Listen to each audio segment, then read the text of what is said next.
हर हर महादेव दोस्तों।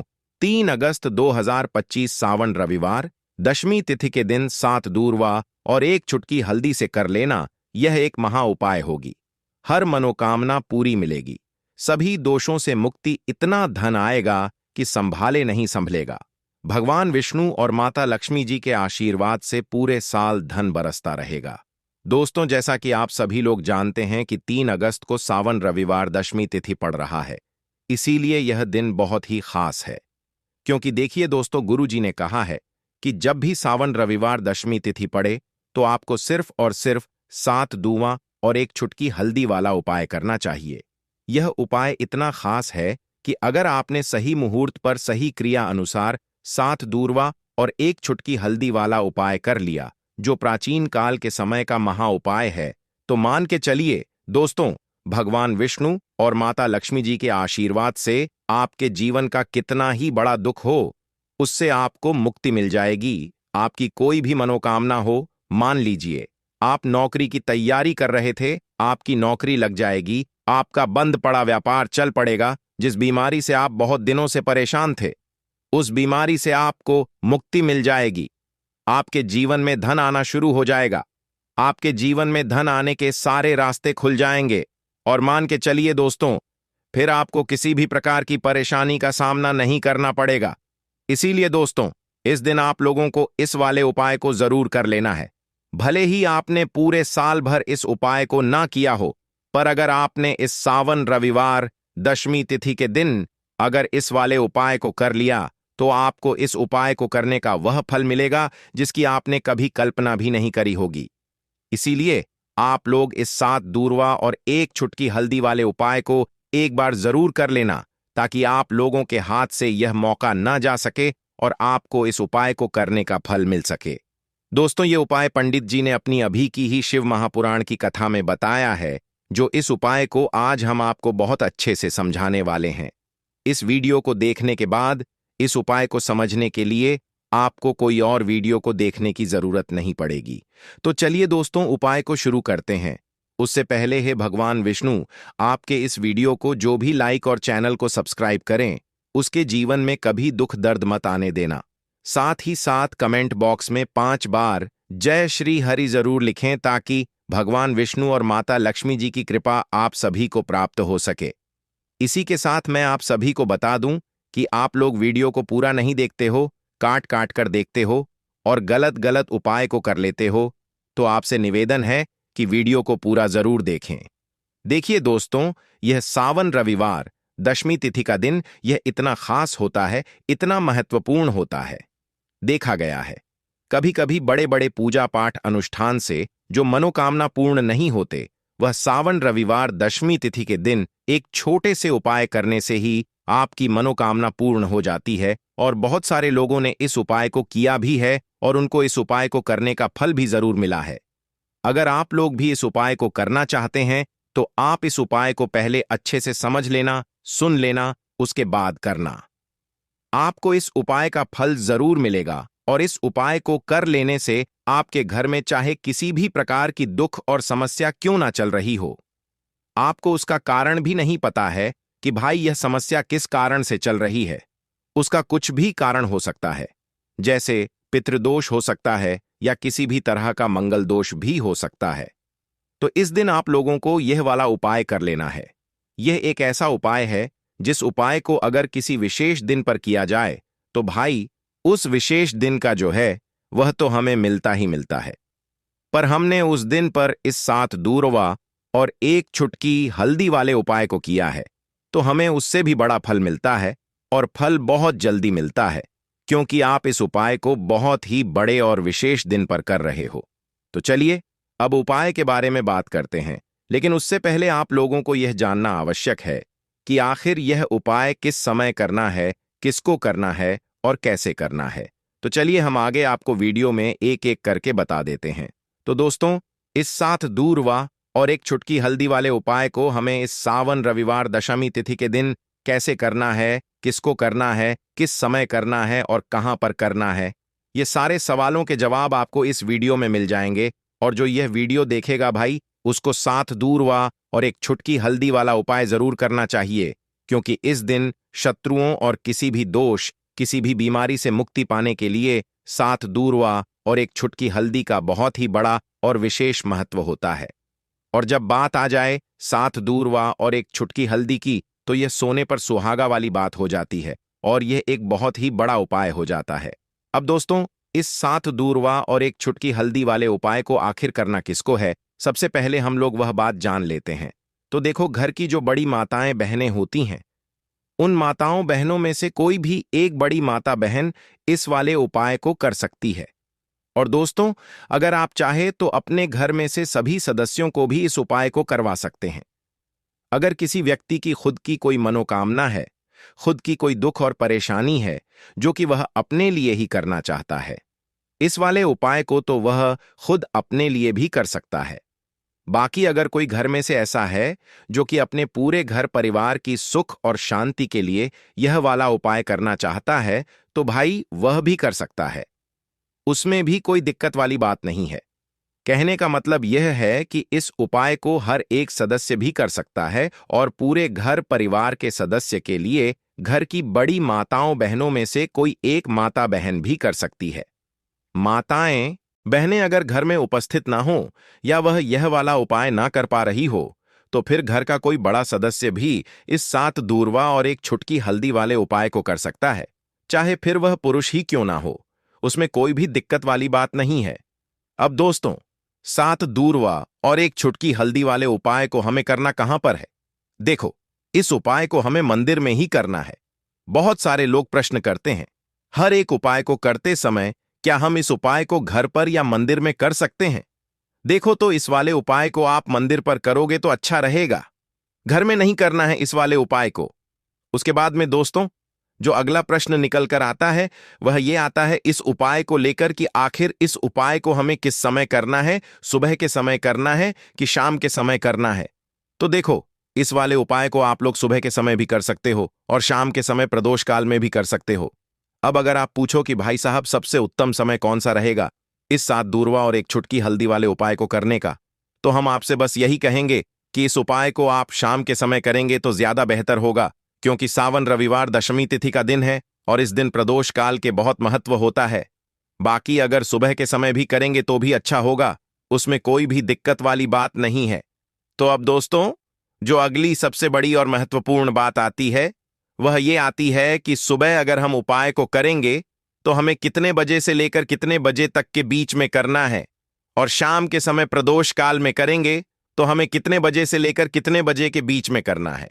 तो देखो, सुबह जितनी जल्दी हो सके आप उपाय को करने की कोशिश करना। बाकी अगर किसी कारणवश लेट भी हो जाओ, थोड़ी देर भी हो जाए तो देखो, सुबह जितनी जल्दी हो सके आप उपाय को करने की कोशिश करना। बाकी अगर किसी कारणवश लेट भी हो जाओ, थोड़ी देर भी हो जाए, तो 10 या 11 बजे तक भी आप उपाय कर लेना, पर 12 बजे से ज्यादा देरी ना हो। ठीक है, इस बात का ध्यान रखना।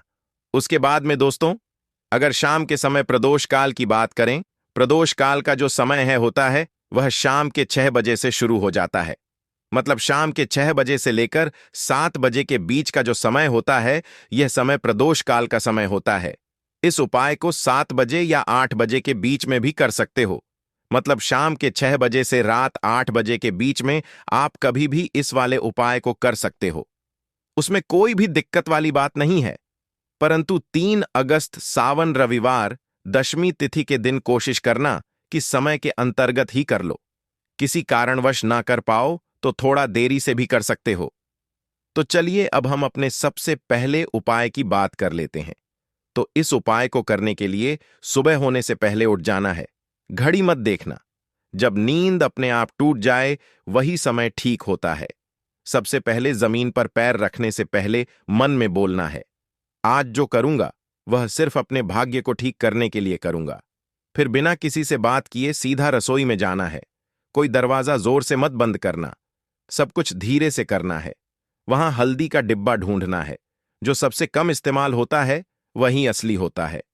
उसमें से बस एक चुटकी निकालनी है, ना ज्यादा ना कम, जितनी उंगलियों में आए उतनी उससे ज्यादा नहीं। अब एक कटोरी चाहिए, तांबे की हो तो सबसे अच्छा पीतल चलेगा, नहीं तो मिट्टी का छोटा सा प्याला भी चलेगा, लेकिन प्लास्टिक नहीं चलेगा। अब उस हल्दी को उस कटोरी में रखना है, बिना किसी मंत्र, बिना किसी सोच के। बस हल्दी डालते हुए इतना बोलना है, जो पीला है वह उजाला है। मेरे जीवन में अब यही उजाला चाहिए और कुछ नहीं। अब एक सफेद कपड़ा ले लो, रुमाल हो या धोती का किनारा साफ हो, बस इतना जरूरी है। अब चुपचाप घर से बाहर निकल जाना है। किसी से पूछना नहीं, बताना नहीं। सीधे उस जगह जाना है जहां घास उगती हो, कोई मंदिर का पिछवाड़ा, कोई खाली मैदान, कोई तुलसी के पास की मिट्टी, कहीं भी जहां जमीन ने दूर्वा को जन्म दिया हो। अब जमीन पर बैठना नहीं है, बस खड़े खड़े झुककर देखना है और धीरे धीरे दूर्वा तोड़नी है। पूरी की पूरी नहीं, बस ऊपर की 3 पत्तियों वाली शाखा, 1 नहीं, 2 नहीं, पूरे 21 तोड़नी है। लेकिन हर बार जब तोड़ो तब मन में एक बात बोलनी है, हे गणपति, मेरी अटकी हुई किस्मत को काट दो। हर बार यही 21 बार। अब वह दूर्वा रुमाल में लपेट लो और घर लौट आओ। अब जहां सबसे ज्यादा शांति हो वहां बैठो। मंदिर हो तो ठीक, नहीं तो दीवार का वह कोना जहां बचपन में बैठते थे वहां बैठ जाना है। अब कटोरी को अपने सामने रख देना है, दूर्वा खोलनी है और एक एक करके सारी दूर्वा उस हल्दी में डालनी है और हर बार मन में बोलना है, जो रुकावट है वह अब नहीं रहेगी। फिर उसी कटोरी को अपने दोनों हाथों से उठाना है, आंखें बंद करनी है और एक लंबी सांस लेकर उसे माथे से लगाना है। फिर बिना कुछ बोले, बिना कुछ मांगे, बस 5 मिनट तक मौन बैठना है। वह मौन ही सबसे बड़ी प्रार्थना है।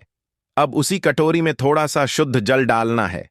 अगर गंगा जल हो तो बहुत अच्छा, नहीं है तो भी चलेगा। पानी से हल्दी और दूर्वा भीग जाए, बस उतना। अब कटोरी को सिर के ऊपर से 3 बार घुमाना है, पहले दाएं से, फिर बाएं से, फिर एक बार और दाएं से, जैसे कोई अंधेरे का घेरा काट रहा हो। और फिर उस कटोरी को लेकर चुपचाप घर से बाहर जाना है, किसी पुराने पीपल के पेड़ के नीचे या किसी बहते पानी में, नदी में, वहां जाकर वह हल्दी और दूर्वा बहा देनी है। लेकिन ध्यान रखना, पीछे मुड़कर नहीं देखना है। जैसे जो छोड़ आए वो अब दोबारा जिंदगी में लौटे नहीं। फिर लौटकर घर आना है, हाथ मुंह धोना है, लेकिन ना कुछ खाना है ना पीना है। कम से कम दोपहर तक कुछ नहीं, सिर्फ मौन रहना है और मन में एक बात टिकाए रखना है, अब जो होगा वह मेरे लिए सही होगा। यही उपाय है, यही टोटका है और यही भरोसा है। इसे किसी को बताना नहीं है, किसी से चर्चा नहीं करनी है। और किसी दिन अचानक जब कोई बंद दरवाजा अपने आप खुल जाए तो समझ लेना हल्दी और दूर्वा ने अपना काम कर दिया है। अब जब उपाय पूरा हो गया, जब तुमने चुपचाप हल्दी उठाई, दूर्वा तोड़ी, मंत्र नहीं बोला लेकिन प्रार्थना की, तो समझो कि अब काम उस स्तर पर शुरू हुआ है जहां शब्द नहीं पहुंचते, जहां इंसान की समझ रुक जाती है और जहां से किस्मत की चाल चलती है। मगर दिक्कत यह है कि आजकल इंसान इतना शोर सुनता है कि जब जीवन में कोई बदलाव चुपचाप आता है तो वह उसे पहचान ही नहीं पाता। इसलिए जरूरी है यह जानना कि उस उपाय ने असर करना शुरू किया है या नहीं, और अगर हां तो कैसे। सबसे पहला संकेत, मन की हल्कापन। कोई बड़ी बात नहीं होती, बस एक सुबह उठते हो और बिना वजह मन हल्का महसूस करता है। ना कोई बड़ी खुशखबरी मिली होती है, ना कोई पैसा वापस आया होता है, लेकिन भीतर से लगता है कि जैसे कुछ हट गया है। कोई बोझ, कोई डर, कोई घबराहट जो महीनों से थी आज नहीं है। यही पहला संकेत है कि उस हल्दी ने अपना रंग फैलाना शुरू कर दिया है और दूर्वा ने जो बांधा था उसे काटना शुरू कर दिया है। दूसरा संकेत, वह लोग जो आपको नीचा दिखाते थे अचानक चुप हो जाते हैं। वह जो रोज ताना मारते थे, वह जो आपको नजरअंदाज करते थे, वह जो आपके रास्ते में दीवार बनते थे, अचानक जैसे किसी अदृश्य ताकत ने उनकी जुबान बांध दी हो। वह सामने होते हुए भी आपसे कुछ नहीं कह पाते, और जब आप जाते हो तो उनके चेहरे पर एक झिझक होती है, जैसे वह जानते हो कि अब आप वहीं नहीं रहे। यह दूर्वा का काम है जो रुकावटें बिना आवाज के काट देती है। तीसरा संकेत, रुका हुआ पैसा, अटका हुआ काम अचानक बिना कोशिश के हल हो जाता है, जैसे किसी ने फाइल को धकेल दिया हो, जैसे कोई केस जो सालों से रुका था उसमें तारीख लग जाए, या बैंक का वह चेक जो बार बार लौटता था अब पास हो जाए। आप खुद सोचोगे मैंने तो कुछ नहीं किया, फिर यह कैसे हो गया, और वहीं आपको याद आएगा मैंने कुछ किया था, पर मौन में। चौथा संकेत, सपनों में कुछ दिखने लगता है। यह बात बहुत लोग नजरअंदाज कर देते हैं, लेकिन असर का असली रास्ता सपनों से होकर भी निकलता है। कोई पुराना बुजुर्ग दिखे जो चुपचाप खड़ा हो, कोई मंदिर दिखे जहां आप अकेले हों, कोई नदी जिसमें आप नहा रहे हो, या कोई पेड़ जिसके नीचे आप बैठे हो। ये सब संकेत हैं कि आपकी आत्मा उस ऊर्जा से जुड़ चुकी है जो हल्दी और दूरवा के जरिए जागी थी। पांचवा संकेत, बिना बोले लोगों का बर्ताव बदलने लगता है। घर में जो लोग आपको तवज्जो नहीं देते थे, अचानक बात करते हुए रुकते हैं। आपकी बातों को सुना जाने लगता है। ऑफिस में जो लोग मजाक उड़ाते थे, अब सलाह पूछने आते हैं। यह वह बदलाव है जो किसी विजेता की घोषणा नहीं करता, बस हवा का रुख बदल देता है।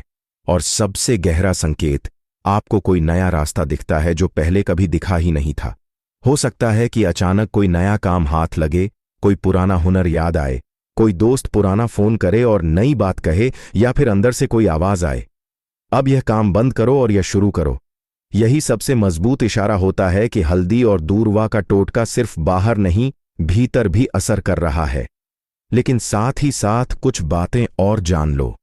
यह असर हर किसी पर अलग होता है। किसी के लिए यह 3 दिन में दिखता है, किसी को 21 दिन लगते हैं, किसी को महीने भर बाद कोई बड़ा मोड़ मिलता है। लेकिन शर्त एक है, तुम्हारा भरोसा डगमगाना नहीं चाहिए। जिस दिन तुमने यह सोचना छोड़ दिया कि यह तो बस घास और मसाले की बात है, उसी दिन उसका असर खत्म हो जाता है। याद रखना, जब भी हल्दी और दूरवा को साथ रखकर संकल्प लिया जाता है तो ब्रह्मांड उसकी सुनता है, मगर वह सुनता है चुप रहकर, और जवाब भी चुपचाप देता है। इसलिए देखने की कोशिश मत करना, महसूस करो। और अगर कोई ऐसा संकेत मिले जो तुम्हें चौंका दे तो डरना मत, समझना कि जवाब आने लगा है। लौंग के उपाय के लिए आपको सबसे पहले जरूरत पड़ेगी 3 लौंग। अब 3 लौंग आज रविवार की रात 3 लौंग घर में इस जगह पर फेंक देना। धन की कमी आपके जीवन से दूर हो जाएगी और बड़े से बड़ा नजर दोष भी आपके घर से दूर हो जाएगा। घर परिवार के जितने भी सदस्य हैं उनके जीवन से दूर हो जाएगा। राधे राधे दोस्तों। देखिए, आज की वीडियो बहुत ही खास है क्योंकि आज की वीडियो में 3 लौंग का ऐसा उपाय आपको बताने वाले हैं। 3 लौंग आपको अपने घर में जला देना है। इस उपाय को आपने रविवार के दिन कर लिया तो ऐसा मान के चलिए कि आपके जीवन के जो दुख हैं अब उन्हें दूर होने में ज्यादा समय नहीं लगेगा। तो देखिए, बात करेंगे। सबसे पहले लौंग की लौंग जो होती है, पूजा पाठ हो गया। कोई भी हम बहुत बड़ी पूजा करते हैं या छोटी पूजा करते हैं, कोई भी चीज जब हम पूजा से रिलेटिव करते हैं, है ना, तो होता क्या है, हम उसमें लौंग जरूर लेते हैं। बजरंगबली का पूजन करते हैं, भगवान गणेश का पूजन करते हैं, महादेव का पूजन करते हैं, बजरंगबली का पूजन करते हैं। लौंग हम उसमें विशेष रूप से लेते हैं क्योंकि लौंग जो होती है यह एक तरह से आपके घर से नजर दोष को भी दूर करती है, नेगेटिविटी को भी दूर करती है। और लौंग के जितने भी उपाय होते हैं आपको बता दें, ये बहुत जल्दी देवी देवताओं को भी प्रसन्न करते हैं और आपके जीवन के कष्टों को बहुत जल्दी दूर कर देते हैं। तो जो लोग भी चाहते हैं ना कि हमारे जीवन के कष्ट जल्दी से जल्दी दूर हो जाएं, उन्हें तो विशेषकर लौंग के उपाय जरूर करने चाहिए। जो लोग चाहते हैं जल्दी से जल्दी अच्छा सा रिजल्ट उनको उनके जीवन में मिले, पैसा उनके पास आए, पैसा उनके पास रुके, तो उन्हें भी विशेषकर लौंग के उपाय जरूर करने हैं। तो देखिए, ज्योतिष शास्त्र में भी लौंग के ऐसे ऐसे उपाय हैं जिन्हें करने से व्यक्ति अपने जीवन की बड़ी से बड़ी समस्या का समाधान निकाल सकता है। कहने का मतलब है